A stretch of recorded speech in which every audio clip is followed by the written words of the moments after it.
કરે અને પછી આપણે એને બોલવાનું ચાલુ કરી દઈએ કે અરે એ વખતે તો આવું હતું. એ આવું તેવું બોલવાને બદલે એક વખત આપણા ગ્રંથો, માત્ર એક વખત આપણી સંસ્કૃતિને ઓળખવાનો પ્રામાણિકપણે પ્રયત્ન કરશો તો મહાભારતમાં પણ ક્યાંય એવું લખેલું નથી. દ્રૌપદી નથી બોલી કે આંધળાના પુત્ર આંધળા. દ્રૌપદી તો એવી સરસ મેનેજર હતી. ત્યારે તમે કથા વાંચો 2-3 પેજ ભરીને સંવાદ છે. કૃષ્ણની પત્ની એમને પૂછે છે કે તું 5 પતિઓને કઈ રીતે હેન્ડલ કરે છે. મને એક પ્રશ્ન થાય છે, આપણા ઘરે એક ન સચવાતા હોય અને 5 પતિઓ સાચવ્યા છતાં આટલું તને સન્માન મળે છે, સામ્રાજ્ઞી છો. ત્યારે દ્રૌપદી જે જવાબ આવે છે કોઈક મેનેજરિયલ સ્કિલ સમજવા માટેનું, હું તો કહું છું MBA ના કેસ સ્ટડીમાં નાખવા જેવા પ્રસંગો.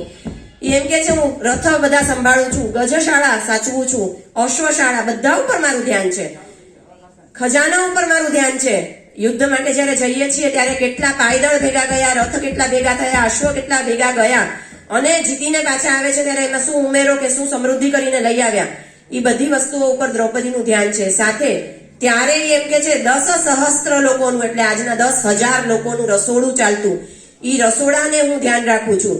અને એનાથી ઉપર જઈને એક વસ્તુ ખૂબ સરસ કે છે કે મારા મહેલમાં દાસ દાસીઓ નોકર ચાકર જેટલા છે ને એમના પરિવારજનોનું પણ ધ્યાન રાખું છું. ત્યારે હું પતિઓ માટે પ્રિય પ્રાણેશ્વરી છું. તમે વિચાર તો કરો, એ સ્ત્રીની મેનેજમેન્ટ સ્કિલ અને આટલું મલ્ટી ડાયમેન્શનલ ટાસ્કિંગ આ છે આપણા ગ્રંથોમાં. આપણે એને જોઈએ. સ્ત્રીઓ એટલી ચિંતનમાં આગળ પડતી છે. તો અત્યારે આ તબક્કે તો ખાસ કહીશ, રામાયણનું કાળ ચાલી રહ્યો છે. કૈકેયીએ 2 વરદાન માંગ્યા, પણ કોઈ દિવસ જાણવાની કોશિશ કરજો એ 2 વરદાન એને શેને મળ્યા.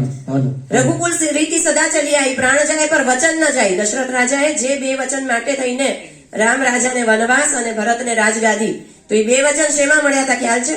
કૈકેયીએ સૂર અને દાનવના સંગ્રામમાં દશરથ રાજાને રથને હેલ્પ કરી હતી અને દશરથને યુદ્ધ ભૂમિમાંથી સરસ રીતે બહાર કાઢ્યા હતા. ત્યારે ખુશ થઈને એમણે વરદાન આપ્યા હતા. આ આપણી સંસ્કૃતિમાં મહિલાઓ હતી. એટલે વિચારી જુઓ. અને આ રામાયણની વાત છે, હું મારી રીતે નથી કહી રહી. કૈકેયીને એના માટે વરદાન મળેલા, જે એને વાપર્યા ક્યાં એ બીજી વસ્તુ છે, અલગ વિષય છે.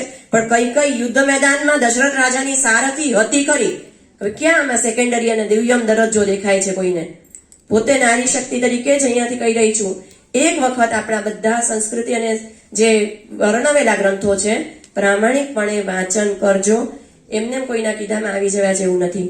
હવે રામ શબરી સંવાદ શરૂ થવા જઈ રહ્યો છે. તાલીઓથી એકવાર વધાવીએ એ શબરીની પ્રતીક્ષાને.